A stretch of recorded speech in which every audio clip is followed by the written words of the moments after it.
Next on 10, Can of Worms.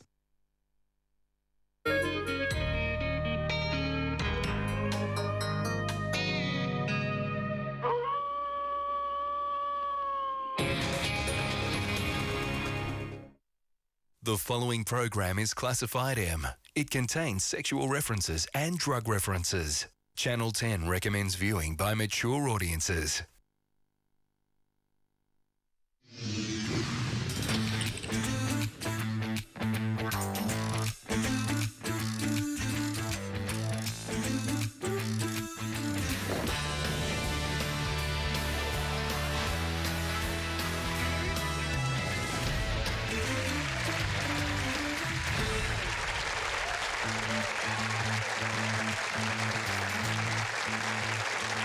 Good evening, I'm Dicko. Welcome to Can of Worms, the show that pokes, prods, probes and ponders. Tonight, should we tell our teens the entire truth when it comes to drugs? Plus, we wonder whether sports stars should be dragged down from that pedestal.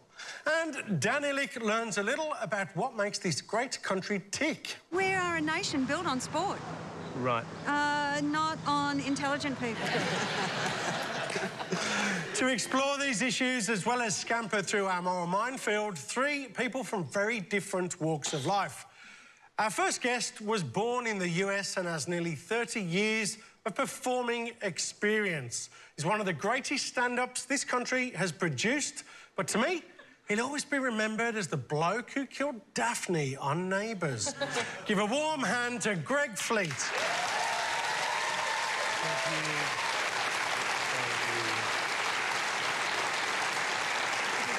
In the middle, swimmer, dual Olympian, motivational speaker, mother, and the first ever guest to appear on our show while pregnant. You may have once known her as Elka Graham. Please welcome Elka Whalan.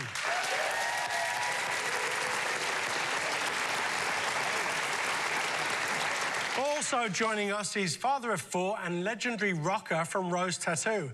He's a tireless charity campaigner for which he's been made a member of the Order of Australia.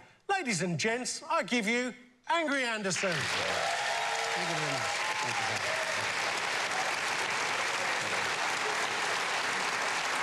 And finally, my radiant co-host, who shall be bringing us all of our Roy Morgan national polls, Meshel, Laurie. Thank you, Dicko, and thank you everyone for coming along. It's an exciting night because much like Elka is growing a new human with her body, we too are growing an online community with our show, and which I think is why my ankles are swollen and I really want to eat chalk. But please join our community. We are Can of Worms TV on both Facebook and Twitter, and our website is canofworms.com.au. I've joined on Facebook. So nice not to be blocked. Brilliant. Let's tee off with our first worm of the night. Now, a week or so ago, journo and blogger Mia Friedman caused a hell of a stink when she argued with Karl Stefanovic that Tour de France winner Cadel Evans was no more a hero than any other Australian achiever. What's wrong with you? I just don't care. You're kidding. Oh, I'm going to not make a lot of friends. I only wish that we could celebrate other things like this. I wish that we could pile the kind of adulation that's being piled on Cadel Evans for people who do damn hard things without any of this. The crew was jeering, Karl was all a fluster, and within 15 minutes, poor Mia was in tears and had become a national pariah. Now, we're a sports-obsessed nation, but who should we celebrate more? Someone who makes a great discovery or someone who makes a great century? You know what we want? Candid answers, strong opinions, and no fence-sitting. As I ask you this, our first big worm of the night: do we hero worship our sports stars too much? Yes or no? You got 5 seconds.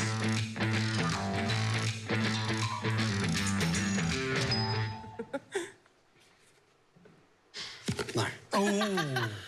Greg says yes. Elka says no. Angry said no too. How big a part of your life is sport, Angry? Well, obviously not a huge part. What about watching sport? Watching sport, loving it. big part, yeah. Oh, I think sport's an incredible, integral part of the Australian way of life, and I'm glad it is. Greg, who are your heroes, sporting or otherwise? Most of my heroes are probably not sporting people, although, no, having said that, Muhammad Ali is an absolute, absolute legend. Cathy Freeman's an absolute legend. And I'm not saying we shouldn't worship our sporting people. I just think that we worship them too much at the exclusion of other great people in society. Such as? Such as,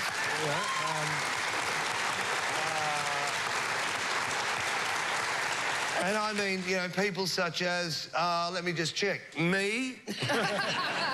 We hear stories of, someone who's given their whole life to setting up an orphanage and helping young children. There are people who look after their suburb, who clean up, goes around picking up rubbish, But hold on, coming from a sports athlete, you just made a comment then that they've spent their whole life. Do you think people that go to the Olympics that we haven't spent our whole life getting up at 4 a.m. in the morning and training as hard as we can? And I had $210 to my name at the age of 17 and was working 2 jobs and swimming as well. And my whole life was to be in that 3% of a nation that ever makes a national team. So I think Mia has got herself in hot water here because she hasn't come from a terribly athletic background of seeing just how tough it is. See, the key thing here, I reckon, if we knew more about the people, who have cured some sort of disease that infects beetles or whatever, we would acknowledge that.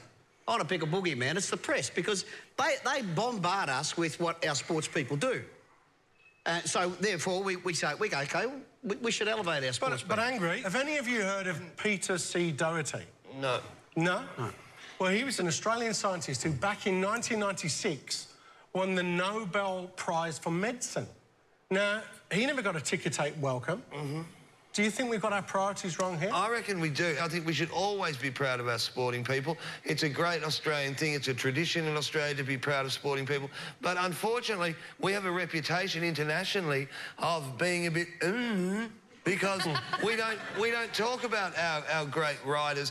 Most of our great intellectuals leave Australia, go to another country, and that's a shame that we can't celebrate both. Places like France, they've got it really well balanced. They have these incredible football stars. But who says it has to be balanced? I think it's wonderful that our nation is known for being so hugely, successful in sport. And what Cadell's done, we've had an Australian come along and taken over and won a European sport. That's huge. To me, I think when you say who says it needs to be balanced, I say it needs to be balanced because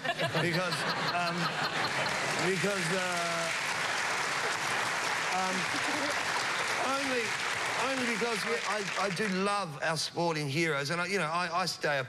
I watched Cadell. I stay up all night watching sport. But I think I would love to see Australia being perceived internationally as more than just good at running around and chucking stuff,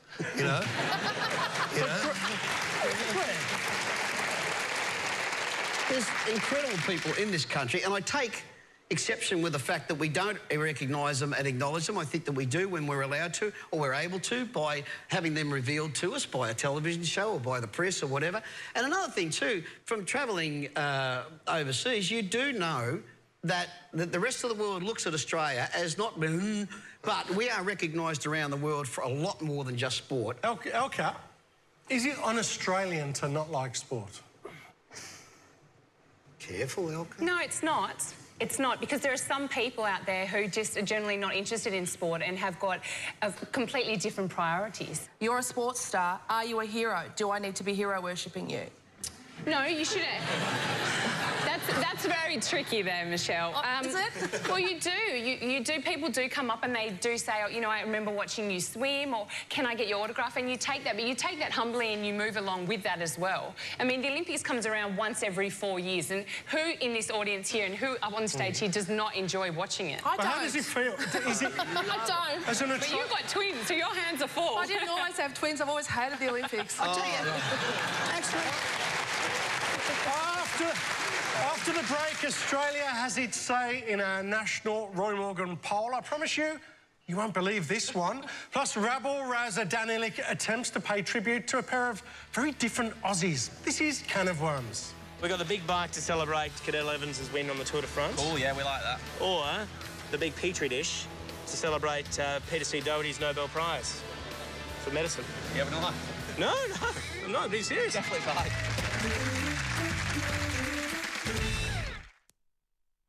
These two tradies are the only members left renovating the Fibro cottage. So if they don't win Sunday's challenge, This team of two could become one. The Renovators, 7:30 Sunday on 10.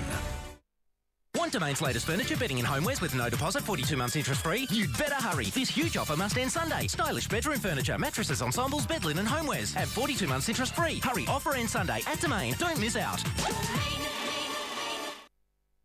When it comes to car insurance, it pays to shop around.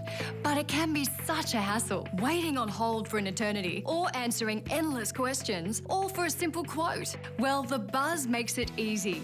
Go to thebuzzinsurance.com.au/offer, and in just 60 seconds, you'll have a competitive quote for quality car insurance. Plus, with this TV offer, you'll get a $50 reward with your cover. The Buzz is an online car insurance service backed by one of Australia's largest insurers. Look at this table. When you compare The Buzz for comprehensive car insurance, you can see you'll get quality cover. Does your insurer give you all this? And you'll even get a $50 reward with your cover, but only at thebuzzinsurance.com.au/offer. When you can come into Bunnings and get something at the lowest price, you've got the opportunity to broaden what you can purchase. You can purchase a whole lot more. It gives you an opportunity to make a saving at the end of the day. Cordless vacuum, $29. Makita electric chainsaw, $167. Jumbuck patio heater, $119. Portable halogen work light, $9.90. If you happen to find a cheaper price on a stocked item, we'll beat it by 10%. Get warehouse savings every day of the year. Lowest prices are just the beginning. no one knows where he came from. Hello? Are you lost? But he became an inspiration to an entire town. Hey, that's somebody. He's a dog! And soon all of Australia will be talking about Red Dog. Be a gentleman and move over. Win a family trip to the Red Centre, staying 3 nights at Uluru, all thanks to Red Dog. Come on, boy. Enter online at 10.com.au/Red Dog for your chance to win. Get ready to get wild. In cinemas, August 4. This program brought to you by Hungry Jack's. Introducing Jack's Packs, our new meals to share.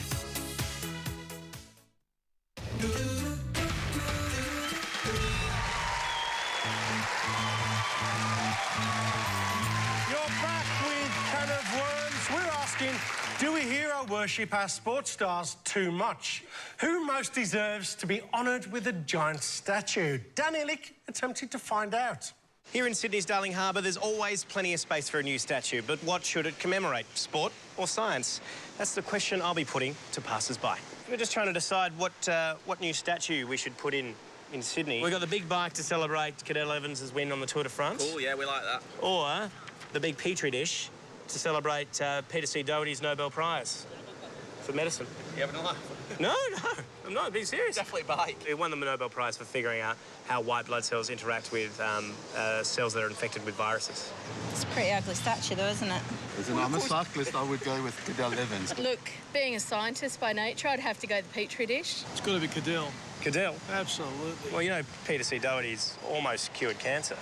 That's a fantastic feat, but Cadel's has put Australia on the map, hasn't he? Cadel Evans for sure. Oh, what about Peter C. Doherty's work? Is it? No one's ever heard of him. I haven't heard of him. Oh, well, he's almost cured cancer. He's Australian. Almost, but not quite. We are a nation built on sport, Right. not on intelligent people. It's only in Europe that they value sort of scientific endeavours, not in Australia. My best friend died of cancer last year, so I absolutely see where that's coming from.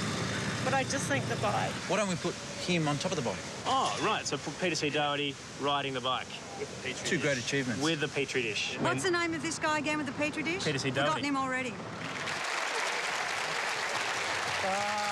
Public nuisance, Dan Illick, and we'll see more of Dan later in the show. But in the meantime, let's continue wrestling with our worm. Do we hero worship our sports stars too much?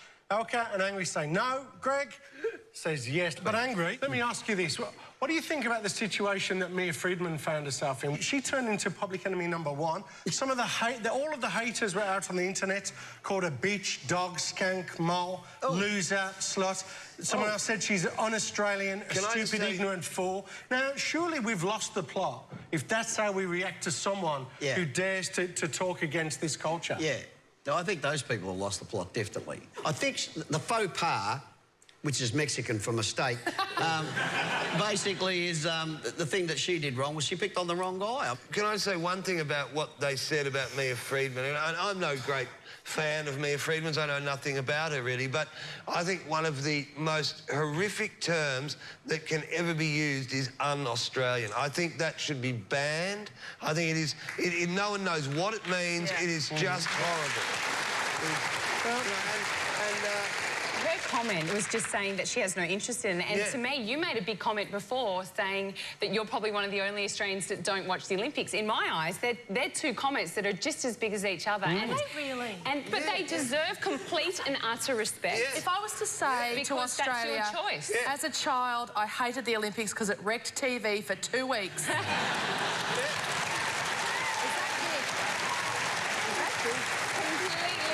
Completely justifiable. Would you indulge me with a hypothetical? You've got two children. One is a sporting superstar, the other academically gifted. You can afford to send one of them overseas to pursue their dream. Which one do you choose, Angry? What a great hypothetical. I know. Yeah. Who's it to be? I'm going to join the suck team and say the intellect. Well, I'd be interested to find out what the sports person would, how you'd answer that. I do believe that here in our nation we have the greatest fields pools around, so I'd actually let the sports person stay here. We've got a great country, and I'd send the intellect off to discover their dreams and ambitions of what they wanted to do around the world. That's what I meant. Yeah. Okay, finally, Greg. If they were both absolute geniuses at what they did, I'd send the sporting person over overseas because I believe very quickly that person could be earning millions of dollars, which would then funnel back into the family to send the other person over. Okay. Well, thanks for your open views, but I really want to get to the audience. Erin, you're a science teacher. What's your perspective on this? If you look at the news of a night, 15 minutes is dedicated purely to sport. 15 minutes covers absolutely everything else that's happening in the world. And I think everyone missed that thing about Doherty. I don't know anyone who can't tell me that cancer has an effect someone that they know. And we are so close to finding the cure, and yet I can probably bet none of my students would be able to tell you who Doherty is unless I told them. They would never have seen that in a news report. Okay, thank you. Thank you. Where's Tara? I don't think we do worship them too much. I don't think we worship them any more than any other country worships their sports stars. And you're a big fan, aren't you, of what, West Tigers? Yeah. West Tigers, Benji Marshall. Now, how far do you take your hero worship? We had our wedding just over a year ago in Leichhardt, and we stopped by Leichhardt Oval on the way. What girl doesn't like to have footballers kneeling down around them, so... All right, well, thank you so much to all of our speakers from the audience, and thank you to you guys. Let's get to the polls right now, Meshel. Yeah, because, Fleety, you actually need a professional to ask Australians a question that includes the words sport and too much, obviously. And luckily, we know some. The Roy Morgan Polling Company, they asked the question, and this is what they found out. Do we hero worship our sports stars too much? No need for the third umpire on this one. 71% said yes. And surprisingly, the gap between men and women is really small. 68% say sports stars don't deserve to be regarded as heroes, but there are still some that love it more than Warnie loves Liz. 1 in 3 of us count an Aussie sporting triumph as one of the greatest days of our lives. Almost the same amount say it's un-Australian to dislike sport. Come on! You want final proof that Aussies aren't as sport-obsessed as you might think? Asked if they'd prefer their child to be a sports star or an academic, 83% said an academic. Oh, boy, it Must be why so many scientists are sponsored by Nike.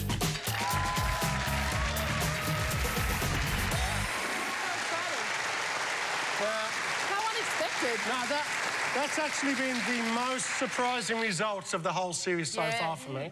Coming up, we sit Mum and Dad down and have a little chat about drugs. But after the break, watch where you step as we plot our way through the Morrow minefield. We were very, very conscious of our personal hygiene. Really? Yeah. That disappoints Haven't me. you heard that? haven't you ever heard, we won't be stinking?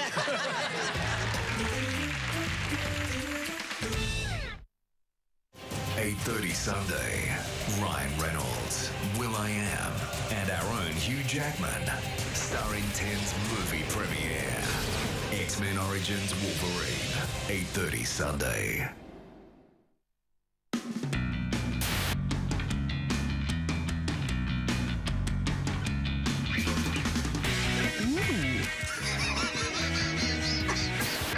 Need a new phone? Better get into TeleChoice. It's awesome. She's really well looked after.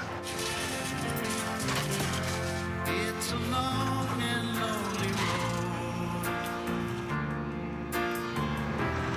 when you don't know where it leads.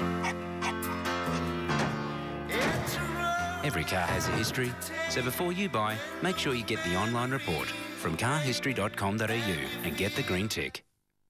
I think we need a new sofa. Yeah, but I thought we're getting a new scooter. But we really need a sofa. But what about the scooter? We need a sofa. Scooter? Sofa. Scooter. Sofa. Scooter. Goose. Scoot into spring with fantastic furniture. For your chance to win one of 72 scooters, hurry in for these fantastic spring deals. Double bed, $199. 7-piece dining suite, $599. Assorted rugs, only $199. Mate, I know he's lazy, but he needs the exercise. He's been cooped up all day. Let's get him walking. Come on. You gonna go for a walk, Buster? All right, come on. Good boy. Just make sure he walks the entire block, all right? Come on, then.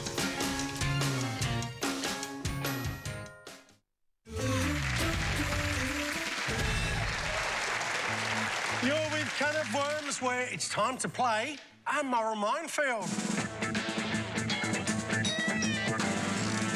A simple game, but a brutal game nonetheless. All you got to do is pick a subject, answer the question, and then we'll tell you if your view corresponds with that of our recently polled studio audience. Angry, you pick the first subject. Oh, I got to go for taboo. Taboo. Taboo. Yeah. Is it okay to kiss your family members on the lips? Absolutely. I've got 3 boys. They are now 19, 21 and 23, and I've got a 28-year-old daughter. And I'd go and drop off their lunch at school. We're talking about teenage boys that are supposed to be very uncomfortable with their own emotions and their own physicalities. And they would meet me in the playground in front of all their peers, and they did not ever let me go without putting their arms around me and kissing me somewhere on the face, if not on the mouth, and saying, I love you, Dad. Can't imagine anybody going, oh, your dad kissing, your dad's gay. Yeah. Elka, do you kiss on the lips? We normally kiss on the cheek, but I think I completely agree with Angry as well. You know, it's your family and you decide whether you kiss on the lips. I think it's great if you do. It's a wonderful sign of affection. Greg, you a family lip kisser? Yeah, absolutely. And it's funny, though, with my daughter, kiss my daughter on the lips, and there's always, it's very subtle, and I always hassle her about this, and she denies it, but there's always, like, kissing lips, I love you, Dad, I love you too, Pup, and then there's always a bit of a...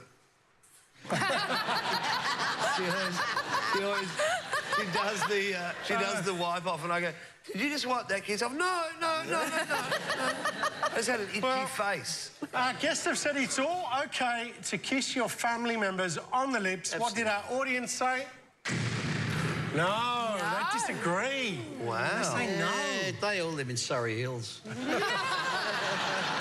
OK, Elka, you're in the chair next. What are you going to pick? I'll take body, thanks. This comes from Rebecca Nichols via our website. Thanks, Rebecca. Is it all right for strangers to feel a pregnant woman's tummy?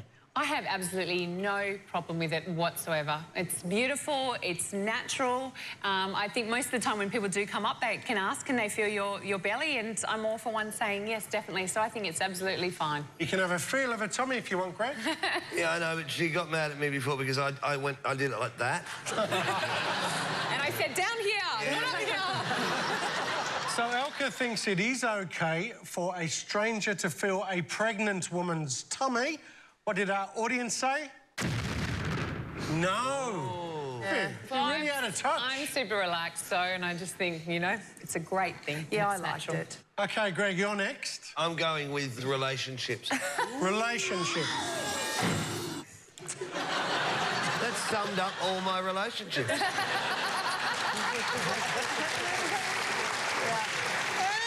Greg, have you ever lied about your age? No. No, I never have.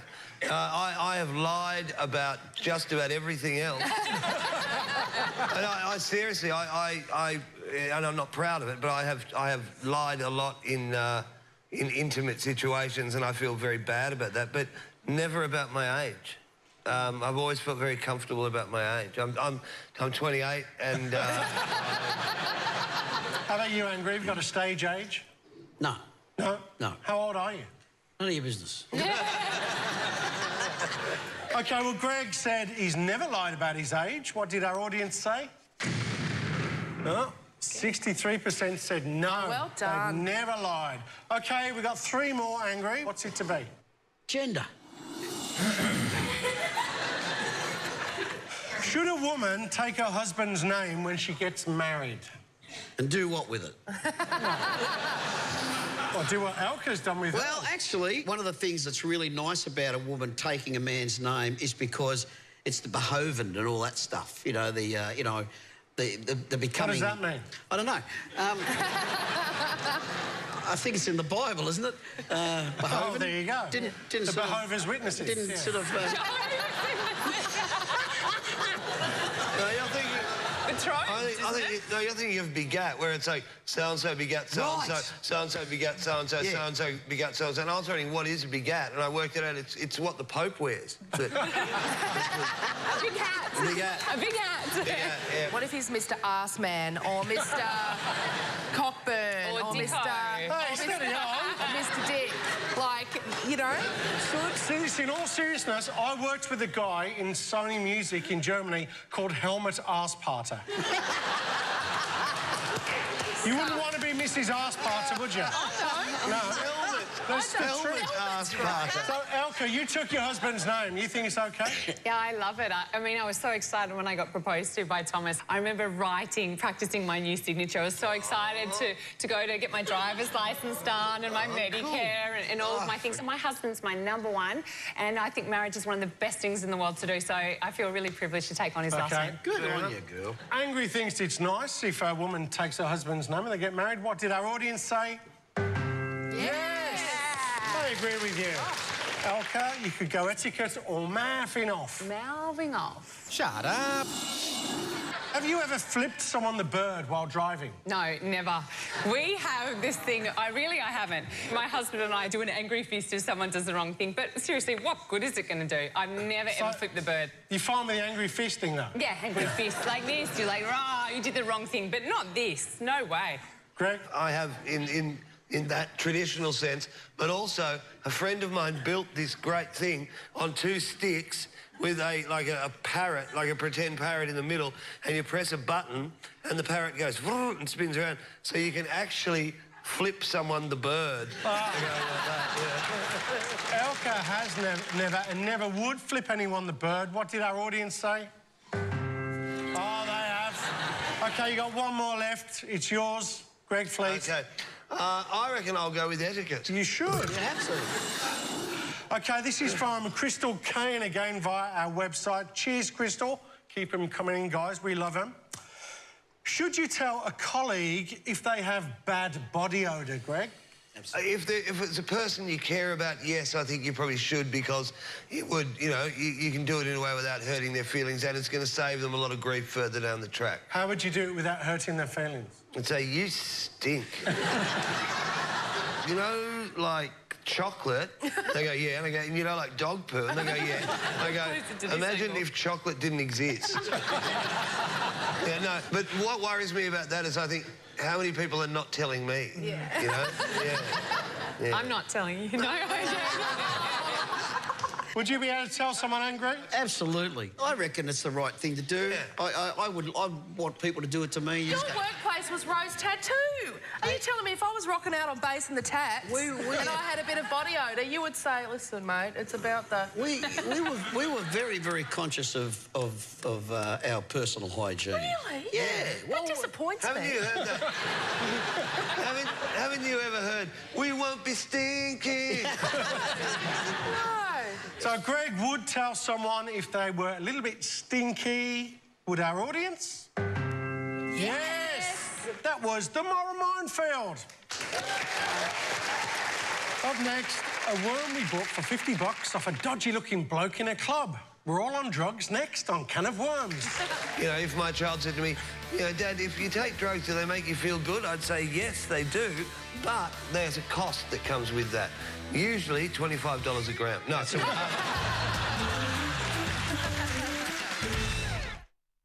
Brand new Your Gen goes fancy dress in a special Law and Order episode. Some will solve the clues, others not so much. I just realised we're doing crime shows. Brand new Your Gen, 8:30 Wednesday on 10. It's awesome. She's really well looked after. It's a long and lonely road when you don't know where it leads. It's a road. Every car has a history, so before you buy, make sure you get the online report from carhistory.com.au and get the green tick. As temperatures drop, power bills rise. For a simple way to save, switch to Origin, Australia's largest retail energy provider. Make the switch now and you'll save 7% on both your gas and electricity usage costs for 12 months. No tricks, just clear savings from your first bill. Plus, you'll get a free magazine subscription too. It's one of their best offers yet, so call Origin on 13 18 50 or visit them online today. InfoTalk, knowing what you buy. Are you 16 years and over? Want to be in the studio audience for 10's new show, Can of Worms? For tickets, email audience@cowzapruder.com.au.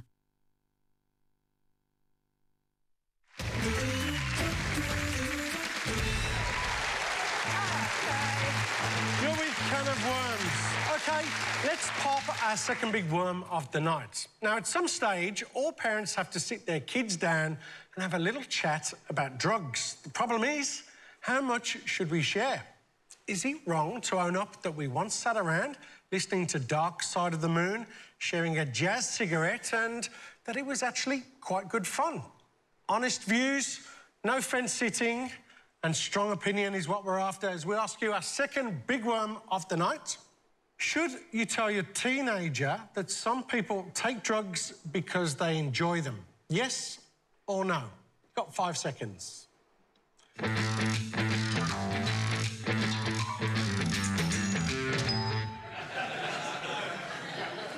Greg says yes, Elka says no. Angry, you say yes. Now, when you were a teenager, were there drugs about? Absolutely. Well, yeah, in late my teens, yeah. I grew up in the 60s. Did your mother have a conversation with you about it, or was she blissfully unaware? No, I kept her ignorant. I was doing midday in the mid 80s.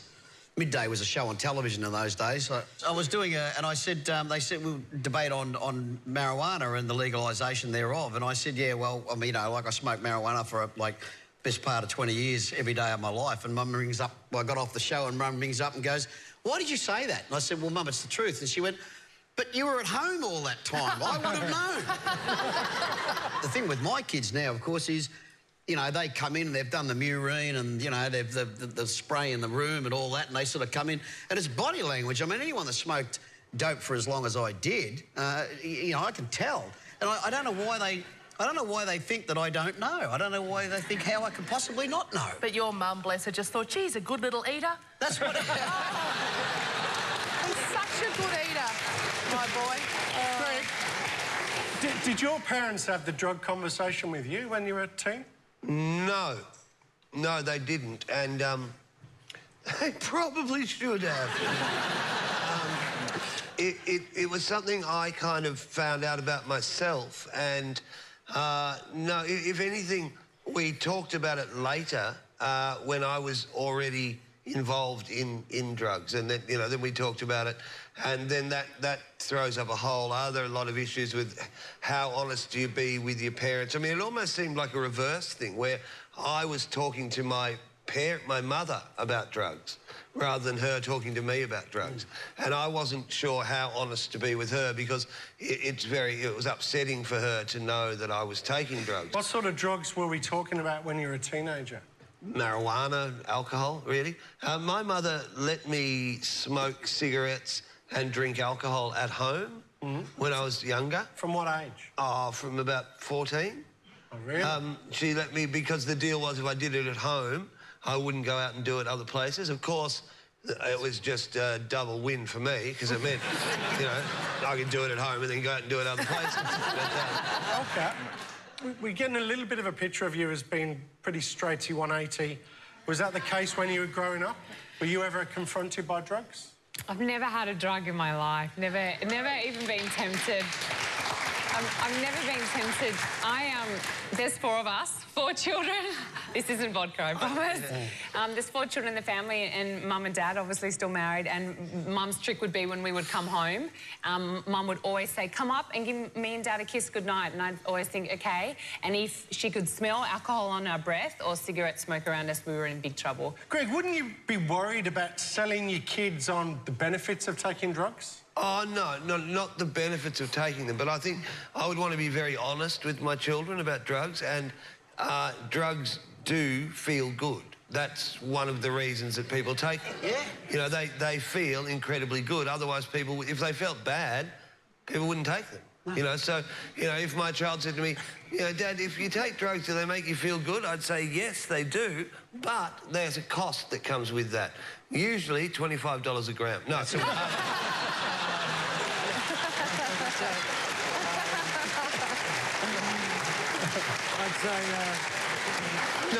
I'd say, you know, with that comes a cost. And, you know, I would give many examples of people that I know who've got involved in drugs, and sometimes they've lost their lives. You know, drugs can be a lot of fun, but there's also a very dangerous side to them, and you want to really look at that if you're going to get involved in it, you know. You've got 4 kids, Angry. What did you say to your kids? Did you sugarcoat it, or did you tell them everything?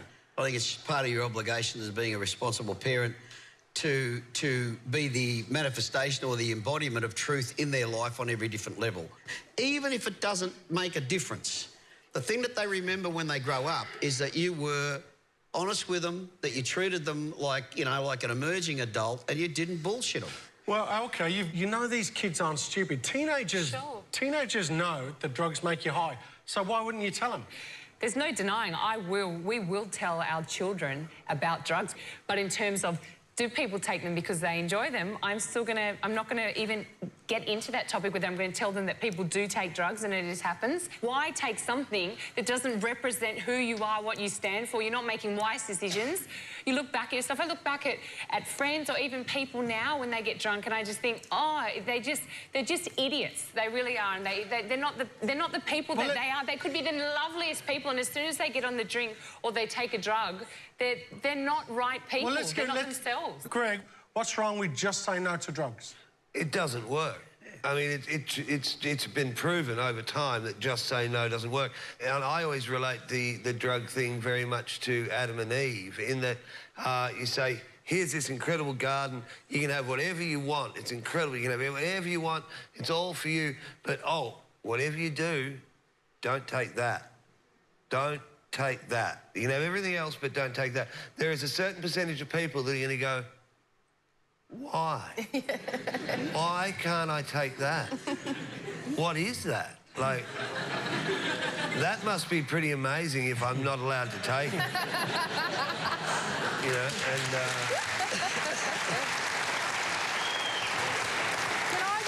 Dicko, I mean, we can't have you sitting here without saying that, you know, how much did you enjoy that 20 or 25 years of heroin addiction? Were you enjoying that? Are you still enjoying that? Well, I'm not still enjoying it. You know, unfortunately, with some of these things, you know, they're so incredibly good that you're willing to put up with the incredibly bad. Well, let's get back to this personal question about talking to your kids about whether drugs are enjoyable or not. The reason that I've become a heroin addict is because I'm one of the very fortunate people that tried heroin and really enjoyed it, but it didn't agree with me. And the thing about cocaine, well, I don't want to point at him when I say that, but...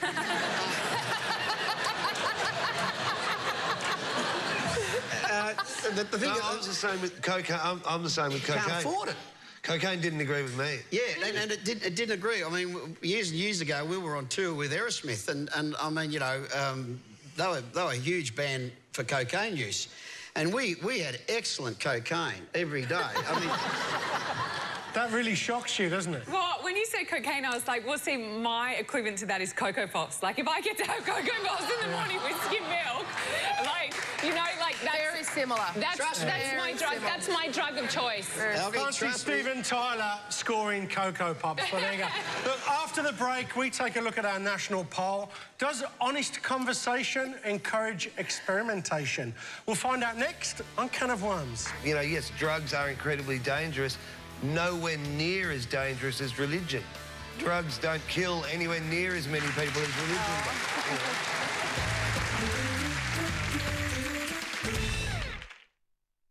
In a Bondi Vet special, Dr. Chris heads to Africa to save some of the world's most majestic animals. To not only see the animals, but make differences to their lives. Bondi Vet, Sunday on 10.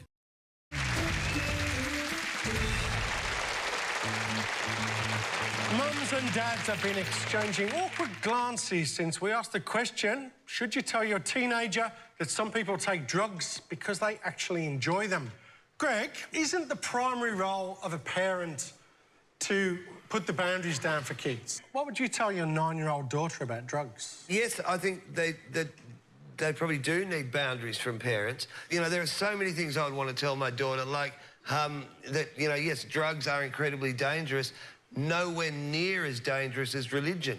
Drugs don't kill anywhere near as many people as religion does. You know? And from the first time you experimented with heroin to when you became an addict, how long was that?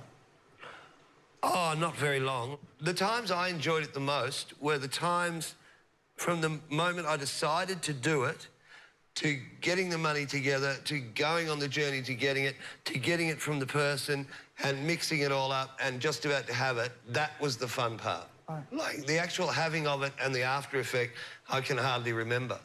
But look, for the most part, you know, there was a lot of stress, a lot of anger, a lot of lying, a lot of cheating, a lot of disappointing people, a lot of breaking people's hearts, a lot of destroying relationships and a lot of massive amounts of regret. They're the things I'd tell my daughter. So have you already started telling your daughter about these things? No, not really. She'll probably find out when she watches this. But, she's asked me things about drugs and she says, you know, so-and-so, you know, we'll talk about, you know, Amy Winehouse. She said, she took drugs, didn't she, Dad? And I'll say, yes, she did. And she'll go, oh. So she has quite a naive, healthy disrespect for drugs, you know. I would never say to her, hey, but come on, you know, they can be pretty cool. Let's get to our audience, shall we? Where's Bill? I was always honest with my kids about the good and the bad. I smoked marijuana for almost 22 years. Recently gave up for personal choice. Woohoo! It's like a meeting, this, isn't it? Brilliant, isn't it? How old are your kids? Well, I have a 20-year-old and another 2 teenagers and a 9-year-old. Does the 20-year-old smoke cannabis? Yes, he has tried it, Yeah? How did it feel when your dad told you that he'd been smoking drugs? Well, it's something that I've kind of known my whole life. Like, it was kind of, I grew up around it, so it wasn't that he kind of told me. If they hadn't smoked it with me, he would have went out smoking it with a friend and, you know, I think it was better off that they were under my supervision while doing it. Brooke, I actually work with young people, and a lot of that is around alcohol and other drug information. And we come from a harm minimisation approach. So the idea is that we give enough information to young people so that they make informed decision-making around alcohol and other drugs. We're not by any means promoting alcohol and drug misuse, but we want to give them enough information so that they are practising in the safest way possible. So how much information? Will you tell them what ecstasy does, like how it makes you feel? Most definitely, yeah. So you'll tell them that it gets you high and makes you listen to Belgian techno and... Yeah, gives you plenty of energy. Definitely, we highlight the positives and the negatives. And before, Dicko, you mentioned that there's plenty of info out there. I encourage yourself and all parents to jump onto Google and Google search pot, sex, alcohol, and see what information comes up, because it's pretty scary. I'll give it a go tonight. Yeah. Thanks to you guys, and thank you to you guys for being so open and honest. But what did the nation say, Meshel? Oh, Dicko, the Roy Morgan Polling Company have contributed to an enormous amount of paranoia in Australia this week. Here are the stats. So should you tell your teenager, look, some people take drugs because they enjoy them? Sweet Mary Jane, 71% said no. However, there's a difference between should and would, folks. Only 29% said you should tell them, but when it comes to the crunch, 40% said they would. Put that in your bong and smoke it. It all comes down to honest conversation, a conversation that women are more likely to have. Except it's not that straightforward. Of course, 87% think that having a little chat will stop their teen from dabbling. But more than a third of 14 to 34s believe having that chat will actually encourage experimentation. My head hurts. If only there was something I could take to make me feel better. Oh, wait, there is. Drugs. I mean, Panadol. Come on.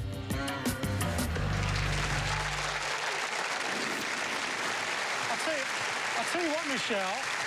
You get some great free parenting advice on this show. Don't you? What are you going to tell your kids? I think leading by example is an excellent idea. So what I'm going to do is rent out our spare room to a really feral junkie loser. And then I can just say to my kids, do you want to be like Travis? Is that what you want? Is that what you want? Yeah. It's going to cost me a fortune in fags, but I reckon it'll be worth it. OK, next we find out which one of our guests is tonight's voice of the people, and Dan Illick tries to market a pill that forces you to tell the truth. This is Can of Worms. When was the last time you had sex?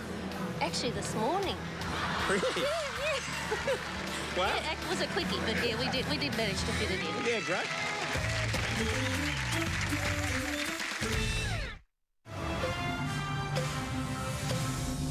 Up next in 10's late news, bigger than Oprah, Cadell Evans' new record on his heroic return to Melbourne. Fresh clues in the hunt for the Madeline Pulver bomb hoaxer. The new look for a woman whose face was mauled by a chimpanzee. A soldier's unique surprise for his wife after 9 months in Afghanistan. And Sesame Street's Bert and Ernie's sexuality finally revealed. Sydney, we want to know what you think. Sydney Soapbox is the chance to have your say online or in person. Join the conversation in News at 5. What makes the perfect grab? Timing? Focus? Or just taking it with both hands? The Whopper, official burger of the AFL.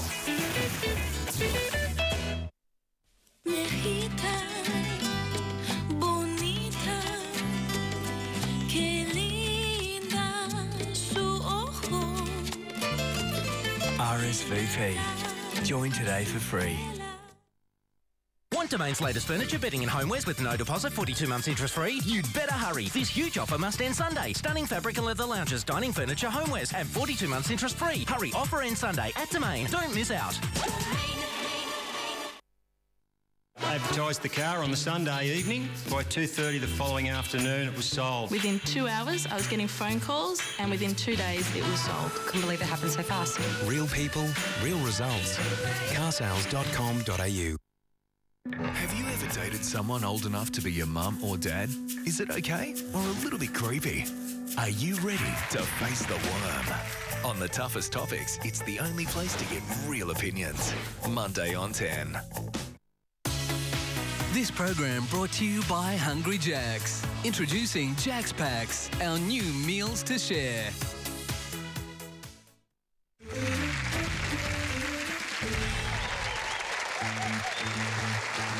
Should you tell your teenagers some people take drugs because they enjoy them? Australia says no. But what if you couldn't help it? What if there was a pill that forced you to tell the truth?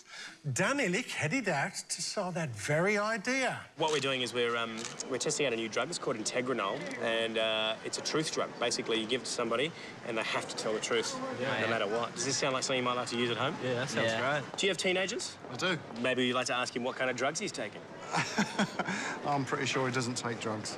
How do you know? I don't know, but I guess one of those tablets would help me find out. What would you like to ask your parents? Something you don't know about them? What they did when they was younger or something like that. They were into drugs or something when they were younger. Maybe perhaps you'd like to ask them if they did drugs when they were your age. They did. They did? Yeah, I don't want to know. Oh, really? You don't want to know? But well, what about... I'm worried about what the answer would be. What if it was yes? They I did don't know do if drugs. I could look at my parents and say. Do you think they would lie to you about it? Yeah, probably. Probably to keep us from doing it. Yeah. What do you think they took? Or Crank, 8-ball. shrooms. Shrooms. Pop it in.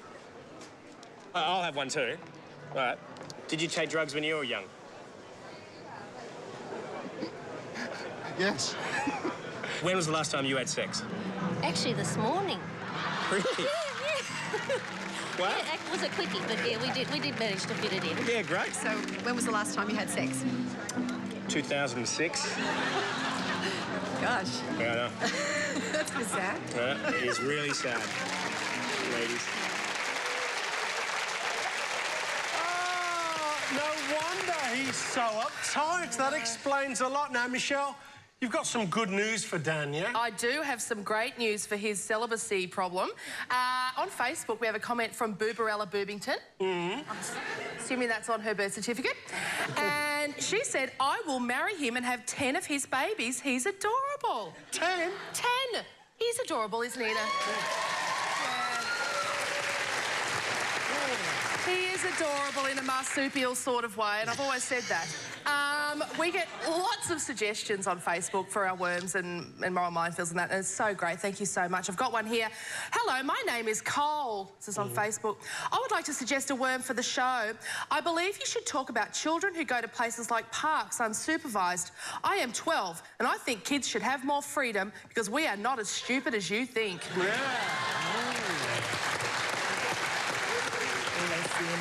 Little Cole. Little Cole. I tell you what, if he was at my place, he wouldn't be on Facebook and he would have been in bed half an hour ago. So he's not doing too badly. It's hardly Wentworth Detention Centre where he's living. But from Facebook, David Axford says, is it okay to have sex in a public place? Which is why Cole should be in bed. Go to bed. Please keep them coming. We're ever so grateful for your many ideas. And we are Can of Worms TV on Twitter and Facebook, don't forget. canofworms.com.au. And also, we're back on Friday night with a replay of tonight. I love Friday nights. Oh, same. You just sit at home with a little cheese board and watch yourself, do you, Dal? Big box of chocolates. Do you? Oh, yes. Thanks, Meshel. Now it's time for our Voice of the People Award. This trophy will be going to the person that most reflects the views and morals of our recently polled studio audience. And would you believe, with an approval rating of well past 72%, Greg Fleet.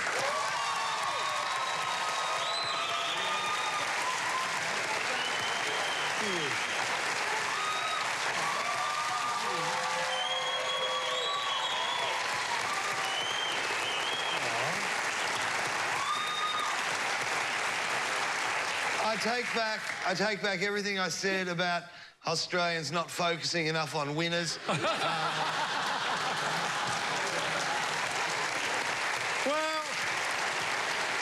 that brings us to the end of Dicko and Michelle's Love-In. Please thank Greg, Elka and Angry.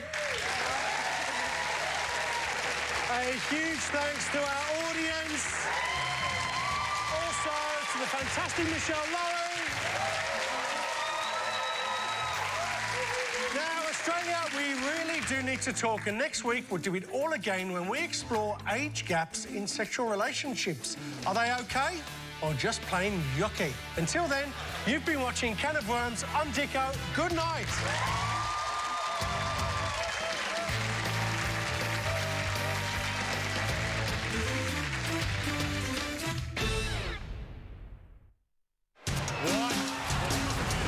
Mate, I know he's lazy, but he needs the exercise. He's been cooped up all day.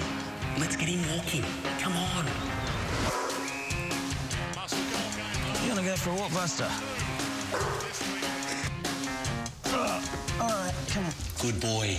Just make sure he walks the entire block, all right? Come on, then.